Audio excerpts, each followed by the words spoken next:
Салыкчыларга тапшырма берилди. Жыйындарды көбөйткүлө деп. Эми салыкчылар кимден жыйнайт аны? Алар ишкерлерден барып жыйнайбы, же алар бир катылып жаткан мурда башка сол чөнтөккө кетип аткан акчаларды бюджетке бурабы, же болбосо ошол майда чүйдө эптеп соодагерлик кылып жүргөндөргө барып алып туруп ошолордон өндүрүү, ушуга да ачыктап берсеңиз.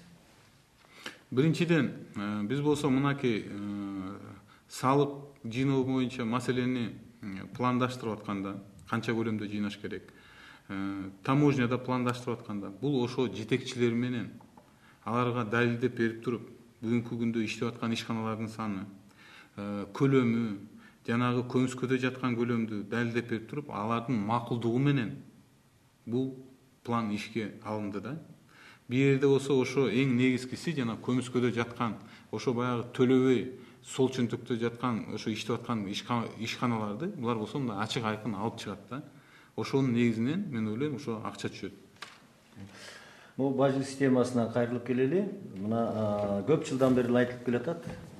Кытай менен Кыргызстан, негизинен Кыргызстан ошол Кытайдын товарын реэкспорту менен көп акча табат эмеспи? Элдин көбү да ошону соодагерлик менен өзүнүн жанын багып, ондогон жүздөгөн үй бүлөлөрдү багып атат. Ошондо Кытайдын бажы терминалындагы көрсөткүч менен Кыргызстандын бажысындагы айырмачылыктар жөнүндө илгертен бери эле сөз болуп келет эле. Эселеп кетет.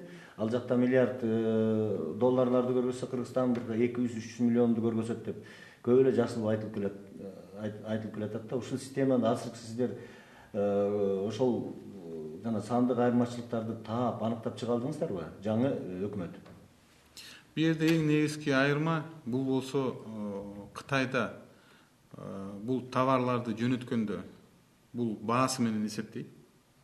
Анан кийин экспортко кетирген товарлардын НДСин кайрыйт да буларчы. Ошон үчүн тиги баасы бүт жогору да. Биздеги таможняда биз болсо аны болсо көлөмүнө караша, баасы эмес көлөмүнө караша, жанагы өзүнүн ошо весине караша биз ошо растаможка кылабыз да. Мына ошол эки айырма, бул болсо жанагы эки принциптер негизгиси ошодо. Мен сиз менен бир нерсеге макул болдум. Туура бүгүнкү күндө ошо келип аткан товарлардын бардыгы бул таможня менен бардыгы канча төлөнүш кереги анча бюджетке түшпөй атат. Бирок биз жана планды көбөйтүп туруп, биз ар бир ошо таможнянын түштүктө жана Иркиштанбы, же болбосо Төрү Карпы, же бардык могу өтүп аткан бизде чек аралаш кирип аткан, же болбосо жана темир жол менен кирип аткан таможня бардыгы пландары тапшырылды. Ошол жерде иштеп аткан жетекчилер планды аткарса иштейт, планды аткарбаса иштебейт. А мен айткандай жанагы бүгүнкү күндө пландары 8 миллиард сомго чейин көтөрүлгөн. Мындайча айтсак 2009 жыл менен 2011 жылдын айырмасы бир 60%га чейин көтөрүлдү да. Бул чоң көтөрүлүш. Демек ошол 60% башкалардын чөнтөгүнө, сол чөнтөккө кетип аткан сиздер билген үчүн көтөрүп атасыздар да. Жөн эле баягы советтик замандагыдай сен мону план бересиң дегендей болду. Бул сиздер акылдашып, байкап, ошо схемаларды көргөндөн кийин көтөрүп атасыздар да, туурабы? Туура. Бул болсо бирден бир, бул болсо биз билебиз, биринчи ошо сол чөнтөккө кетип аткан. Экинчиси, бул болсо жыл сайын бизде жанагы товарооборот көбөйөт да. Бул өзүнчө естественный процесс бар да. Естественный процесс. Ошонун негизинде биз болсо атайын эсептеп туруп көтөрүп атабыз. Биз буну жөн эле өзүбүз жазып коюп, пландаштырып койсок, бул эртеңки күнү акча түшпөй калса, биз анда айлыктарды төлөй албай калабыз. Ошон үчүн биз да түшүнөбүз, бул акча реалдуу түшүш керек деп туруп. Реалдуу түшпөсө, бүгүнкү күндө мынакей бюджетный комитетте, жогорку кеңеште барып туруп, ошол жерде биз болсо өзүнүн бюджетти коргогондо, ошондо таможнянын жетекчиси да, салык инспекциянын да жетекчиси да алар айтты, биз бул планды аткара алабыз.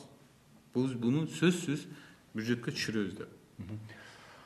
Мына кош айдоо буюрса бүгүн эртең башталып калат жаз келиши менен. Анан ошол дыйкандар бизге азаттыкка да көп кайрылышат. Бул жанагы 9% деген кредитти аябай күтүп атышат да. Анан бул кимдерге тийип калат? Анан жанагы сиздер бөлүп аткан 1 миллиарддын тегерегиндеги сомду айтып атасыз да, туурабы? Ошол баарына жетеби? Бул кимдерге тийип калат болду экен деп эле баары көп суроо беришет да. Анан ал булагын каяктан таап берет экен? Негизи сиздин фракция, сиздин партия көтөрүп чыкты эле бул маселени былтыр күздө. агесте популисттик билдирүү катары да кабыл алынган. Анан кийин ошол кайсы булактардан келет дагы, анан кимдерге ушул миңдеген дыйкандар бар, ошонун кимисине тиет деп эле сурай беришет да. Ошону кичине ажыратып берсеңиз. Сиз эң туура айттыңыз. Биз ошо шайлоого чыкканда айтканбыз. Биздин чоң айырмабыз биздин атаандаштардан. Биз реалдуу нерсени айтабыз. Бирөөгө бул популисттик болсо, бизге бир реалдуу иш деп туруп. Мына Кудай кааласа иш жүзүнө ашып атат. Буга чейин өкмөт 200 миллион сом эле бөлчү. Биринчи жолу тарыхый 1 миллиард сом бөлүнүп атат. Буга чейин урук түрүндө же жанагы солярка түрүндө бөлүнчү. Алардын баасы тиги эшиктеги урук менен солярканын баасынан айырмасы 2 эсе 3 эсе кымбат болчу. Ошону өкмөттөгү жана чиновниктер иштеп алып туруп, ошо ортодо чөнтөккө салышчы да, ошондо көлөмү да азайчы. Биз бүгүн бул 1 миллиард сом, бул болсо өкмөттүн резервде турган акчасынан бөлүндү. Өкмөт болсо атайын специализированный фонд рефинансирование банков деген бар. Ага өкмөт болсо бөлүп атат. Ал болсо 2%дан коммерциялык банктарга бөлүп атат. Тендер аркылуу коммерциялык банктар 7% жана өзүнүн чыгашасын жана кичине пайдасын кошуп туруп, элге 9%дан берип атат. Бул кредит болсо жазгы тала жумушка, өсүмдүктөргө гана берилет, малга эмес, өсүмдүктөргө берилет. Себеп дегенде биз болсо жанагы ошо аянттарды көбөйтүшүбүз керек да, айдоо аянттарды көбөйтүшүбүз керек. Будайды көбүрөөк эгишибиз керек. Биз жана ошо ар бир областта ошо кайсы өсүмдүктөрдү эксе, ошолордун көлөмүн көбөйтүшүбүз керек. Ошонун негизинде мен ойлойм, ушу 1 миллиард сом Кудай кааласа, бул бир топ мындай ушу дыйкандарга жеңилдетилген кредит болуп атат. Бул бир топ мындай жеңилдетилген бир чоң жардам болот деп ойлойм. Дыйкандар кантип ала алат? Дыйкандар болсо сөзсүз бул кредитти ошо коммерциялык банктарга өздөрү заявка берип, жанагы өздөрүнүн залоговый имуществосын, өзүнүн мүлкүн, ошого жараша кыймыл мүлкүндү, машинесин, тракторунду же болбосо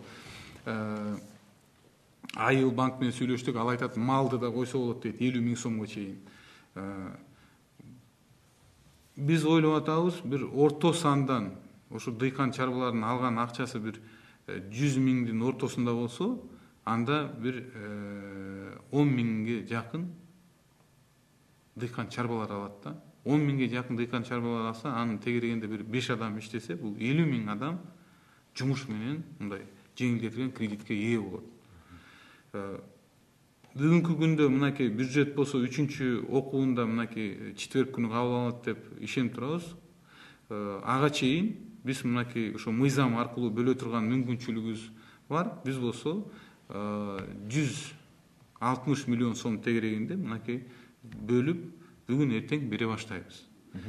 Бүгүнкү күндө утуп алган банктар, бул болсо атайын ошо тендердик конкурска утуп алган эмес, ошого жооп бергендер. Бул Айыл банк болот, РСК болот, анан жанагы Азия банк бар, ал азыраак акча болуп атат. Будан тышкары биз болсо массалык маалымат каражаттардан реклама түрдө биз элге айтып, жана шарттарын айтып беребиз.